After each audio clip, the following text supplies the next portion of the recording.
बिस्मिल्लाहिर्रहमानिर्रहीम। सलाम to everyone who is watching this video. आज हम लोग एक नए कोर्स कोड के साथ आए हैं और आज हम लोग एक नए टॉपिक के बारे में बात करेंगे। इंशाल्लाह इसके हम लोग सारे टॉपिक्स कवर करेंगे। तो कोर्स है हमारा ऑर्गेनिक केमिस्ट्री 7 और कोर्स कोड है हमारा केमिस्ट्री 4167। इसमें हम बेसिकली बात करेंगे अबाउट द ऑर्गेनिक पॉलीमर्स। ठीक है, तो अगर हम लोग हिस्टोरिकल डेवलपमेंट की बात करें तो सबसे पहले हमारे पास थी स्टोन एज, उसके बाद ब्रॉन्ज़ आया तो ब्रॉन्ज़ एज हो गई। उसके बाद आयरन का यूज़ बहुत ज़्यादा शुरू हुआ तो उस एज को हमने कहा ये आयरन एज है। और करंटली जो है एज चल रही है वो पॉलीमर एज है। ठीक है, this Ira is an era of polymer.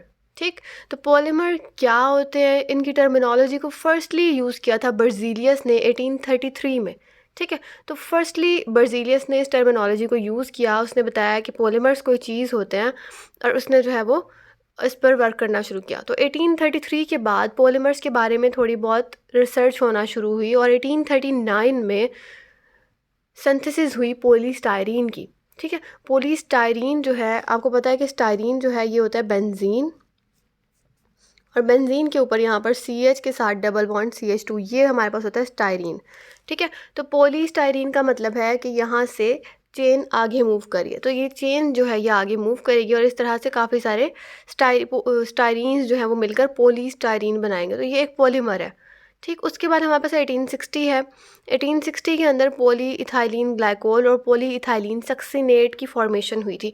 इसी तरह से आप लोग नीचे ये रीड कर लेंगे कि डिफरेंट एराज में डिफरेंट ईयर्स में डिफरेंट साइंटिस्ट ने काम किया और कुछ ने उस पर नोबेल प्राइज़ भी हासिल किया। तो पॉलीमर्स पर जो काम है वो बेसिकली 1833 से ऑनवर्ड शुरू हो गया था और आज हम लोग जिस एज में रह रहे हैं ये पॉलीमर एज है, क्योंकि अब इसके ऊपर इतना ज़्यादा वर्क हो चुका है कि पॉलीमर्स जो है वो हमारी डेली लाइफ का पार्ट बन चुके हैं।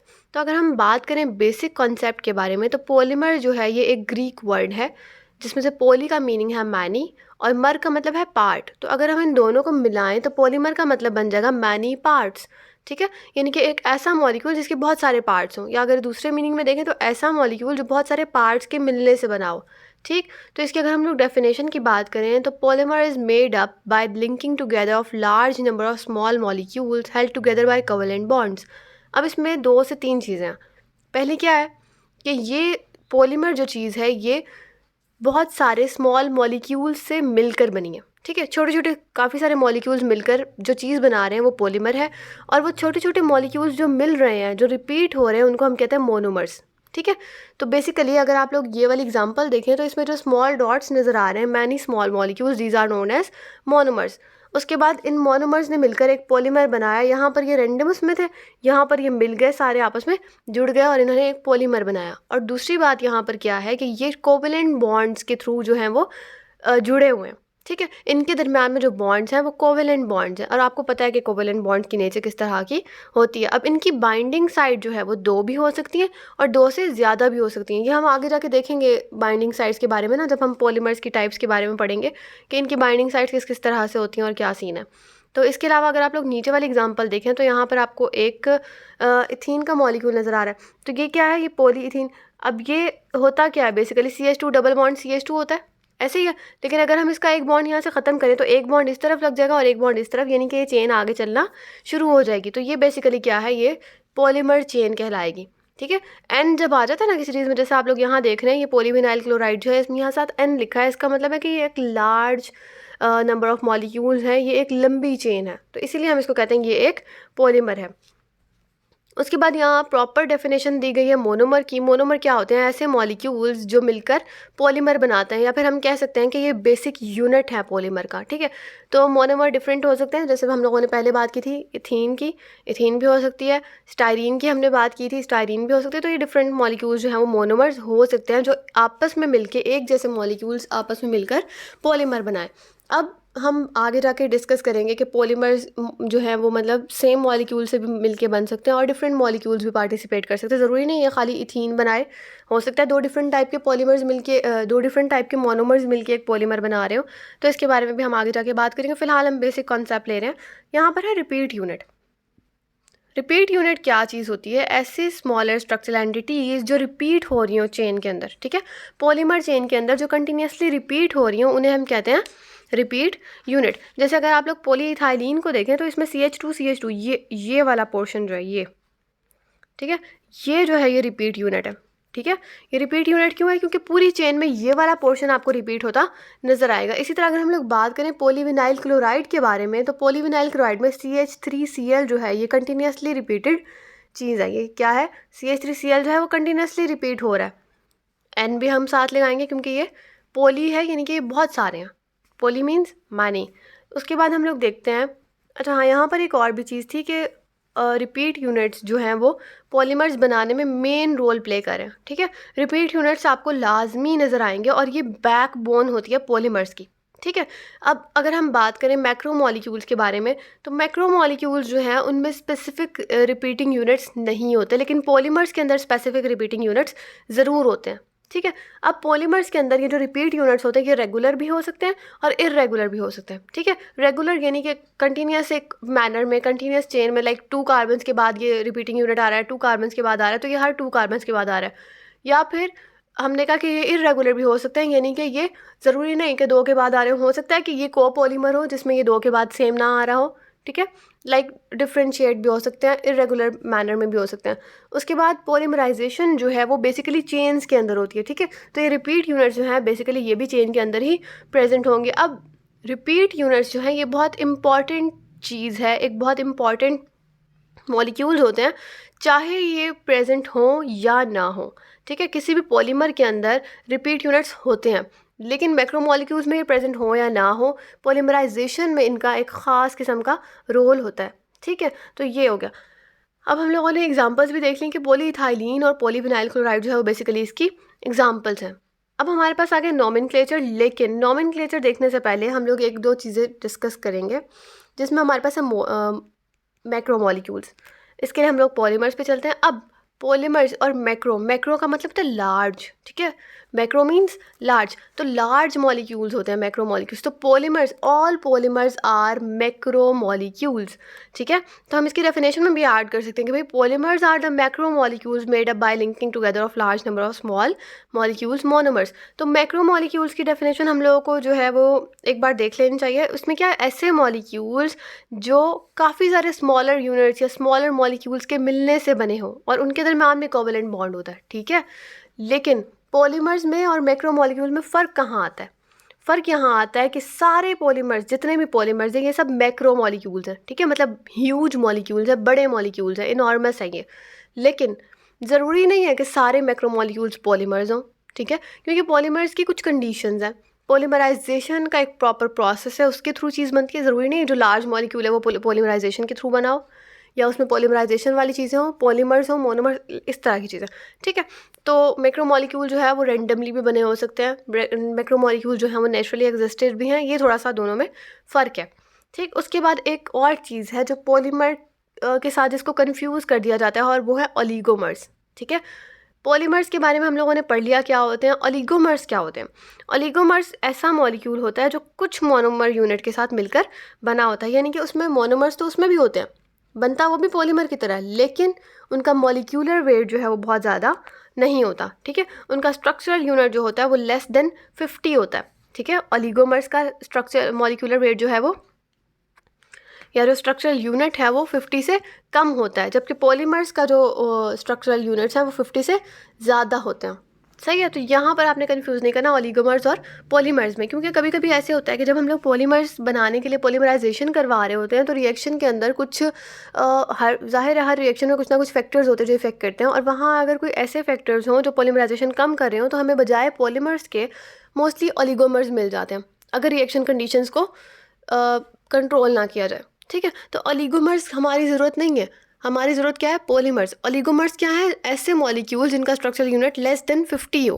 ठीक है, और वो भी बनते ऐसे ही हैं, उनकी भी डेफिनेशन अगर हम देखें तो हम यही कहेंगे कि ऐसे मॉलिक्यूल्स जो फ्यू मोनोमर्स को मिला के बनाए जाते हैं।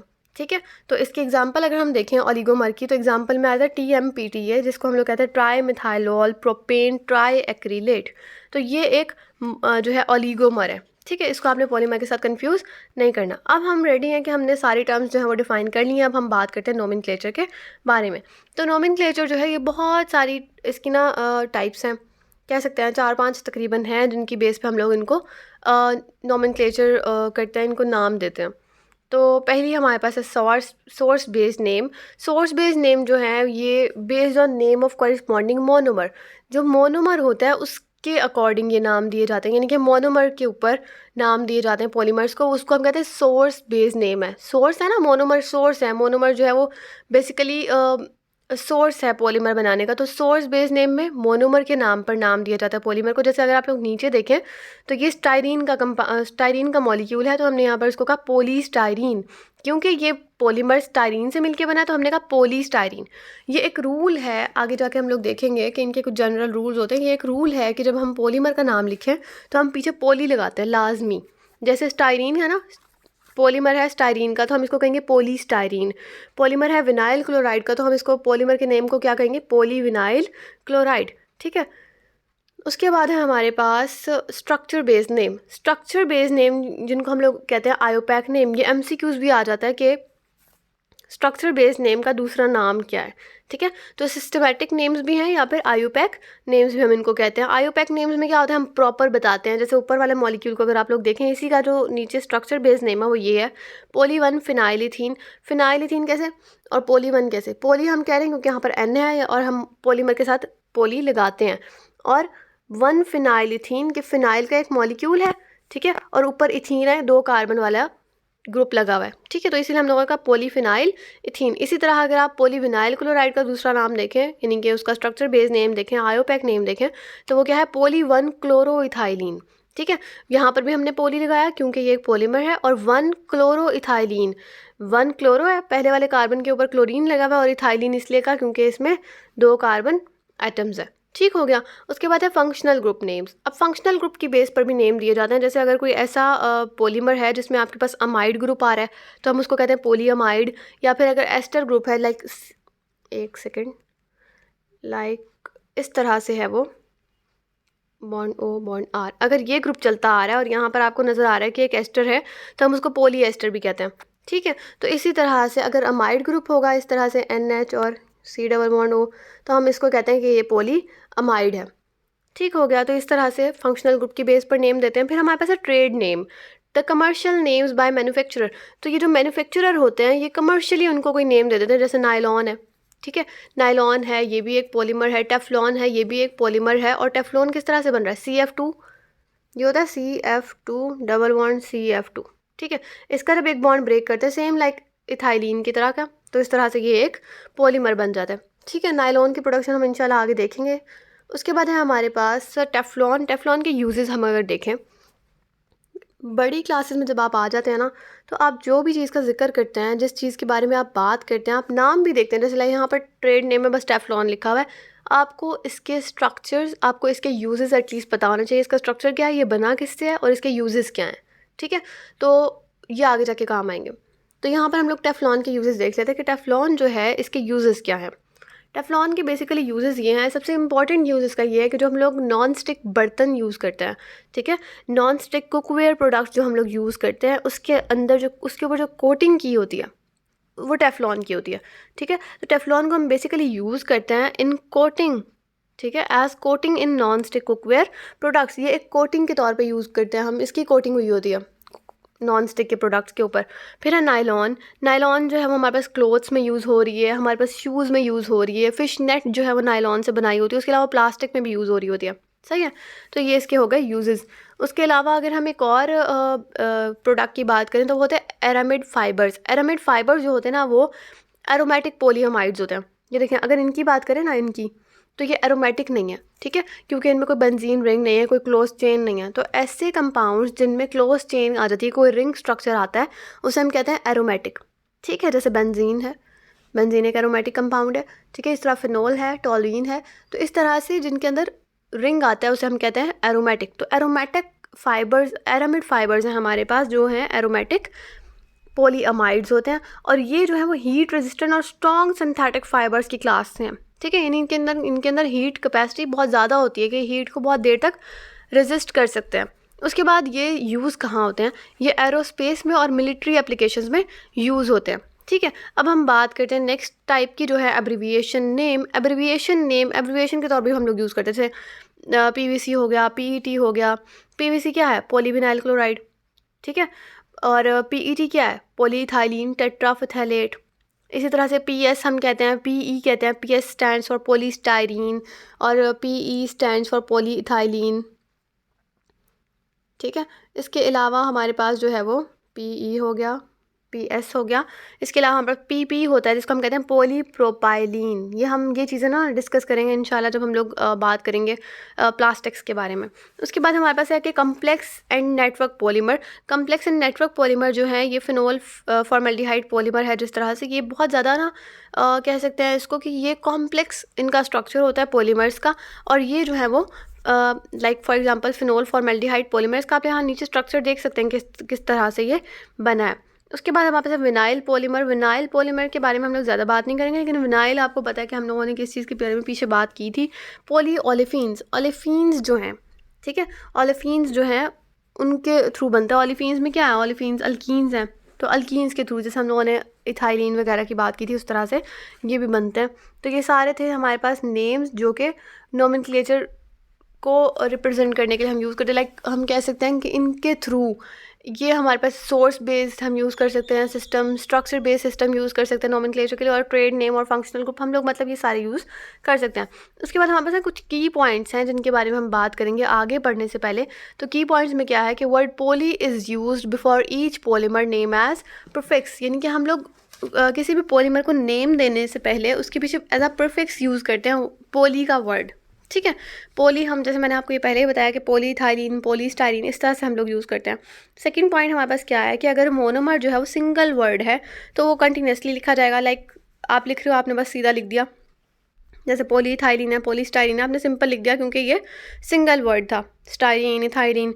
लेकिन अगर मोनोमर के अंदर दो पार्ट्स हों या दो से ज़्यादा पार्ट्स हों तो आप ब्रैकेट इंसर्ट करते हैं। किस तरह से कि पोली आपने लिखा, उसके बाद आपने ब्रैकेट लगाई, ठीक है, उसके बाद आपने वो दो नाम लिखे थोड़े गैप के साथ, और फिर आपने दोबारा ब्रैकेट क्लोज कर दी। तो ये तरीका है पॉलीमर का नाम लिखने का कि अगर दो से ज़्यादा पॉलीमर्स हों तो आप लोगों ने उसको किस तरह से राइट करना है। उसके बाद है कि एब्रिविएशंस यूज़ करते हैं जो ऐसे पॉलीमर्स के जिनको हम बहुत ज़्यादा इनकाउंटर करते हैं, ठीक है, जो हमारी डेली लाइफ में बहुत ज़्यादा यूज़ होती हैं, हम उनके बारे में बहुत ज़्यादा बात करते हैं, तो वो एक कॉमन चीज़ बन जाती है, इसलिए हम उसके लिए एब्रिविएशंस यूज़ करते हैं।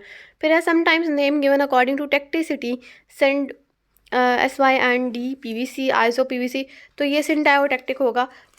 इसके बारे में भी हम लोग आगे जाके इंशाल्लाह बात करेंगे ये क्या होते हैं। और टेक्टिसिटी क्या है कि टेक्टिसिटी को हम लोग कह सकते हैं कि ये जो है ये मॉलिक्यूल्स या जो एटम्स होते हैं वो किस तरह से अरेंज हुए होते हैं, ठीक है, ये लाइक स्टीरियोकेमिस्ट्री के पोर्शन में आ जाता है ये कि मॉलिक्यूल्स किस तरह से अरेंज हुआ होता है, उसके बारे में हम लोग बात करते हैं कि भाई वो होती है टेक्टिसिटी। उसके बाद है फॉर को पॉलीमर्स, पॉलीस्टाइरीन, को ब्यूटाडाइन। तो इसमें और इसमें क्या फ़र्क होगा कि अगर दो पॉलीमर्स इकट्ठे हैं, लाइक दो पॉलीमर्स इकट्ठे हैं, तो हम कहेंगे पोली और फिर ब्रैकेट्स डाल के स्टाइरीन और ब्यूटाडाइन के दरम्यान में डालेंगे को का मतलब होता है सेम टाइम पर दो चीज़ें एग्जिस्ट कर रही हैं, तो यहाँ पर हम डालेंगे पोली को स्टाइरीन। ये हमारे पास एक एग्जांपल के तौर पे उन्होंने दिखाया गया मोनोमर स्ट्रक्चर क्या है, ठीक है, उसमें रिपीटिंग यूनिट क्या है कि यही यूनिट रिपीट हो रहा होगा, तो CH2CH2O कंटिन्यूसली रिपीट हो रहा है। उसके बाद सोर्स या फिर कॉमन नेम क्या है इसका, पॉलीइथाइलिन ऑक्साइड, ठीक है, इसमें भी दो चीज़ें थी कि ऑक्साइड था और इथाइलिन था, इसलिए हम लोगों ने पोली लिखा, फिर फिर ब्रैकेट डाली और फिर इथाइलिन ऑक्साइड लिख के ब्रैकेट को क्लोज कर दिया। अगर हम इसके आयोपैक नेम की बात करें तो इसका आयोपैक नेम होगा पोली ऑक्सी इथाइलिन, ठीक हो गया। उसके बाद हमारे पास एक और स्ट्रक्चर दिया गया है जो कि है पॉलीहेक्सामिथाइलिन सिबाकेमाइड, सिबाकेमाइड, ठीक है। तो ये है जिसको हम लोग नायलॉन 610 भी कहते हैं। नायलॉन जिस तरह से बनता है इसके अंदर नायलॉन जो है 6 उसमें 6 कार्बन होते हैं इसलिए उसको 6 कहते हैं। यहाँ पर 610 है, इसका मतलब है कि जो अमाइड वाला ग्रुप होगा उसमें 6 कार्बन होंगे और जो कार्बोक्सिलिक एसिड वाला जो मॉलिक्यूल है मोनोमर है उसके अंदर 10 कार्बन होंगे, इसलिए 610 हमने कहा। और इसका नाम जो है वो पॉलीहेक्सामिथाइलिन इस तरह से हो गया। फिर नेक्स्ट अगर आयोपैक नेम देखें तो पॉली इमाइनोहेक्सीन होगा और आगे इसके हम लगाएंगे 1,6 डायल इमाइनो सिबाकोइल, ठीक है। तो ये इतना याद करने की ज़रूरत नहीं, ये इस तरह की नहीं आता, लेकिन ये ऊपर वाला आपको याद करने की पूरी ज़रूरत है। फिर हमारे पास है कोपॉलीमर। कोपॉलीमर के बारे में हम लोगों ने नोमेनक्लेचर तो देख लिया कि भाई कोपॉलीमर जब एग्जिस्ट करते होंगे तो हम नोमेनक्लेचर में पोली लगा के और फिर ब्रैकेट्स लगा के और फिर जब दो नाम लिखेंगे तो दरम्यान में को लगाएंगे, ठीक है, ताकि हमें पता लगे कि दो पॉलीमर्स जो हैं वो इकट्ठे एग्जिस्ट करें। अब दो तरह की चीज़ें हैं यहाँ पर, एक होते हैं होमोपॉलीमर और एक होता है कोपॉलीमर। होमोपॉलीमर क्या होता है कि अगर पूरा का पूरा polymer same type of small molecule या मोनोमर से मिलके बना हो तो हम कहते हैं होमोपॉलीमर। जैसे ये देखें, ये होमोपॉलीमर की एग्जांपल है कि सारा का सारा पॉलीमर जो है वो एक ही तरह के एटम्स से मिलके बना है। लेकिन अगर डिफरेंट टाइप्स ऑफ मोनोमर्स से मिलके बना हो कोई पॉलीमर तो उसको हम कहते हैं कोपॉलीमर, ठीक है।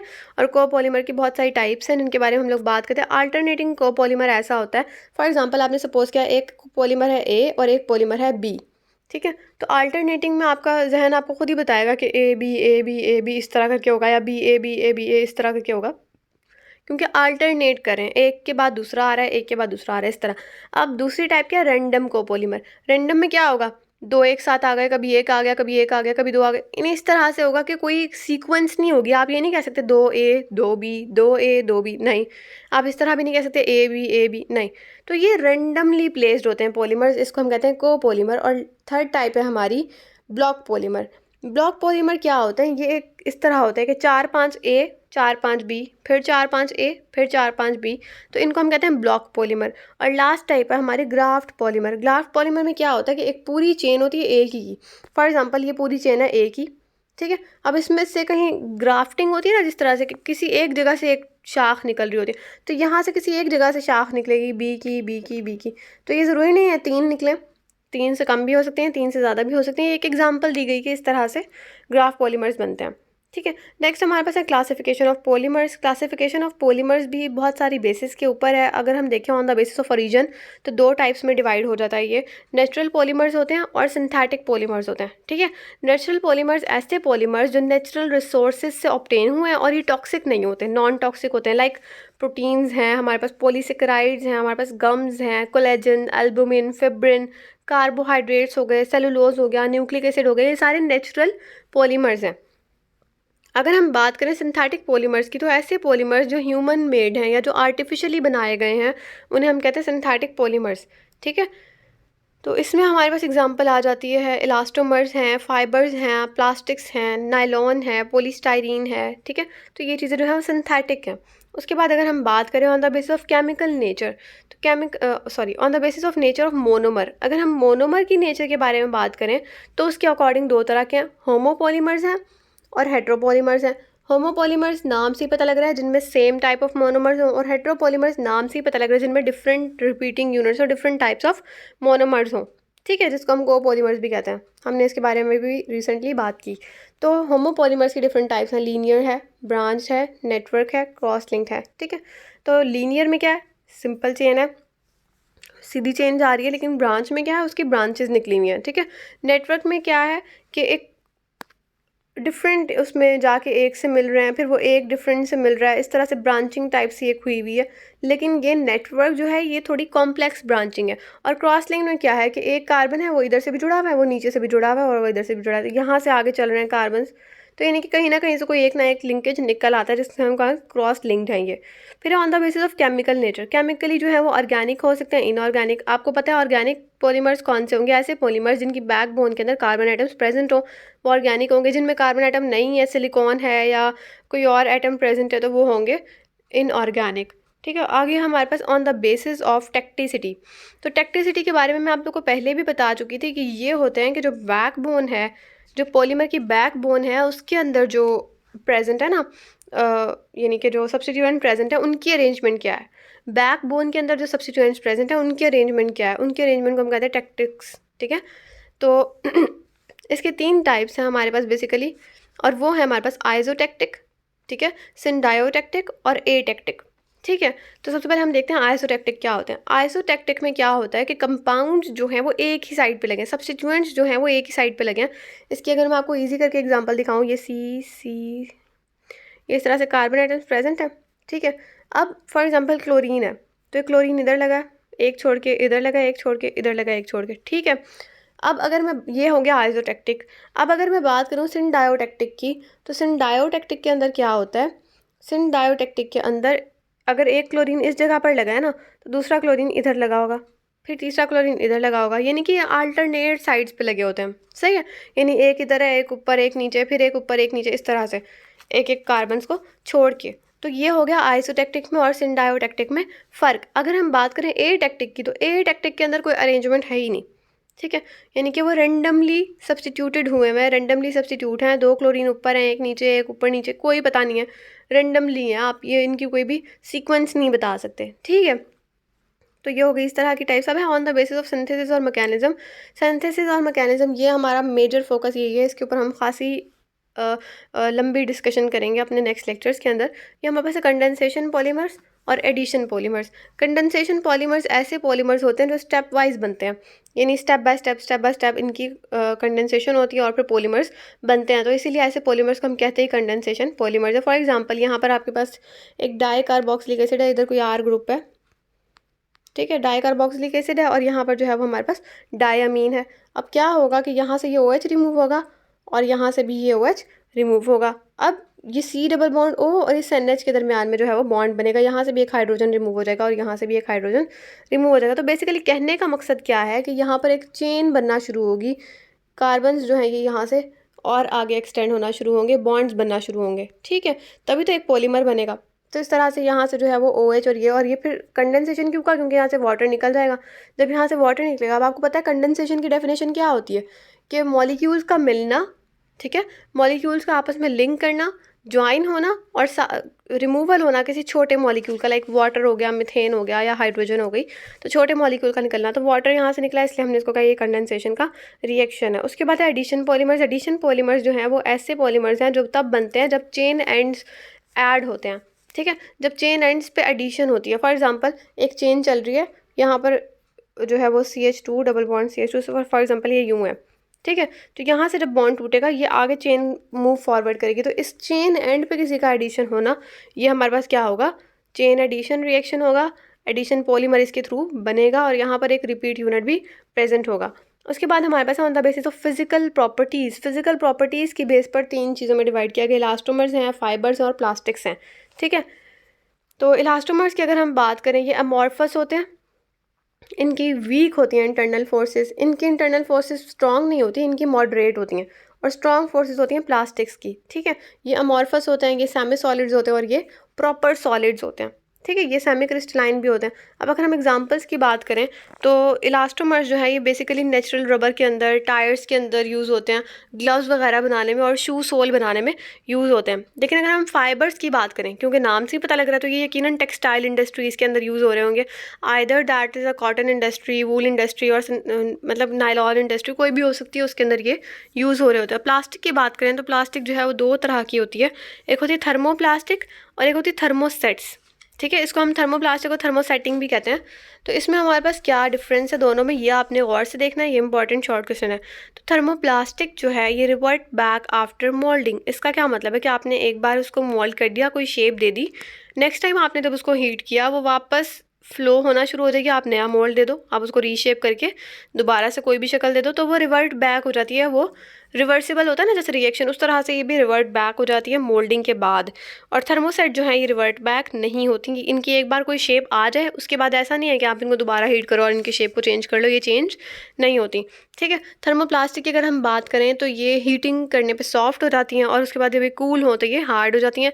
जबकि थर्मोसेट्स क्या होता है, एक बार तो पहली बार तो आपने इनको बनाया, आपने इनको हीट किया, ठीक है, ये फ्लो होना शुरू हो गई, उसके बाद आपने इनको कोई शेप दी, अब आप इसको जितना मर्जी हीट करें इस पर कोई असर नहीं होगा, ये उसके ऊपर सॉफ्ट नहीं होगी, सही है। उसके बाद अगर हम और डिफरेंस देखें तो इसको हम लोग थर्मोप्लास्टिक को हम लोग हीट करके रीशेप कर सकते हैं, जबकि थर्मोसेट्स जो हैं ये रीशेप नहीं हो सकते।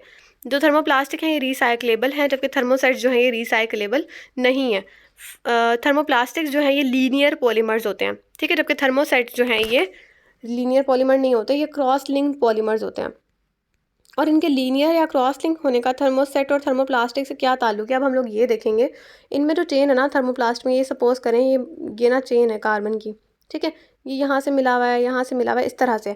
अब क्या होगा कि जब आपने हीट किया तो ये मॉलिक्यूल्स जो हैं ये ईजिली एक दूसरे के ऊपर स्लिप हो जाएंगे, क्योंकि इनके अंदर कोई ख़ास ज़्यादा फोर्सेस स्ट्रॉन्ग नहीं है, ठीक है, इनके अंदर से कोई बहुत ज़्यादा लिंकेज नहीं है, बस एक एक बॉन्ड से मिले हुए थे।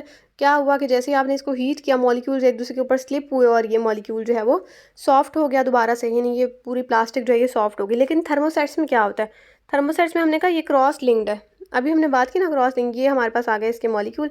अब थर्मोसेट्स में क्या होता है, ये इससे जुड़ा हुआ है, यहाँ से भी जुड़ा हुआ है, यहाँ से भी जुड़ा हुआ है, यहाँ से। तो क्या होगा कि जब इनमें इतनी क्रॉस लिंकिंग है तो जब आप इसको हीट करेंगे तो मॉलिक्यूल्स जो हैं ये एक दूसरे के ऊपर मूव नहीं कर सकेंगे। क्रॉस लिंकिंग जो है ये प्रिवेंट करेगी कि मॉलिक्यूल्स एक दूसरे के ऊपर मूव ना कर सकें। ठीक है, तो जो हमारे पास थर्मोप्लास्टिक है उसमें हमारे पास रहते हैं पॉलीएस्टर है, पॉलीएमाइड्स हैं, स्टाइरीन्स हैं, नायलॉन, टेफ्लॉन, ये सब चीज़ें जो हैं ये थर्मोप्लास्टिक के अंडर आती हैं। उसके अलावा अगर हम बात करें थर्मोसेटिंग की, तो बेकेलाइट का जो मॉलिक्यूल है, ये हमारे पास आता है थर्मोसेट्स के अंदर, यानी कि ये रिवर्ट बैक नहीं होता। और बेकेलाइट का स्ट्रक्चर यहाँ पर तो शायद ना मैं सही से शो करवा सकूँ, लेकिन हम थोड़ा सा बनाने की कोशिश करते हैं। यहाँ पर भी CH2 होता है, इधर भी CH2 होता है, ऊपर OH होता है, यहाँ पर CH2 है। इसी तरह से ये एक बेंजीन रिंग से मिल के बना, हाँ, यहाँ पर भी एक बेंजीन रिंग है, ऊपर इसके OH होगा। ठीक है, ऊपर इसके OH होगा, इस तरफ भी इसके चेन जो है वो चल रही है, इस तरफ CH2 है, नीचे से भी ये मिला हुआ है CH2, और यहाँ पर भी दोबारा बेंजीन रिंग्स है जिनके नीचे OH है। ठीक है, यहाँ पर भी बेंजीन रिंग है, और ये जो है यहाँ पर भी एक CH2 है जो दोनों बेंजीन रिंग्स को मिला रहा है। तो यहाँ पर एक अजीब किस्म की खिचड़ी बन चुकी है, लेकिन होप्स आपको ये थोड़ी बहुत समझ आई हो बेकेलाइट क्या होते हैं या इसका स्ट्रक्चर क्या होता है। एग्जाम्पल देना इज़ इनफ। उसके बाद हमारे पास है एप्लीकेशंस की अगर हम बात करें तो हम डिफरेंट पॉलीमर्स की बात करेंगे और उनकी एप्लीकेशंस की बात करेंगे। यहाँ से आप लोग रीड कर लेंगे। मोस्ट इंपॉर्टेंट जो है हमारे पास पॉलीप्रोपाइलीन है, पॉलीइथाइलीन है, पॉलीविनाइल क्लोराइड है। ठीक है, ये इंपॉर्टेंट है ज़्यादा। उसके अलावा भी आप लोग याद करेंगे, लेकिन ये वाली जो है वो ज़्यादा इंपॉर्टेंट है, तो इनको आप लोग रीड कर लेंगे। और आई थिंक से लेक्चर ख़त्म हो गया। होप्स आपको इस लेक्चर की समझ आई हो। Thank you.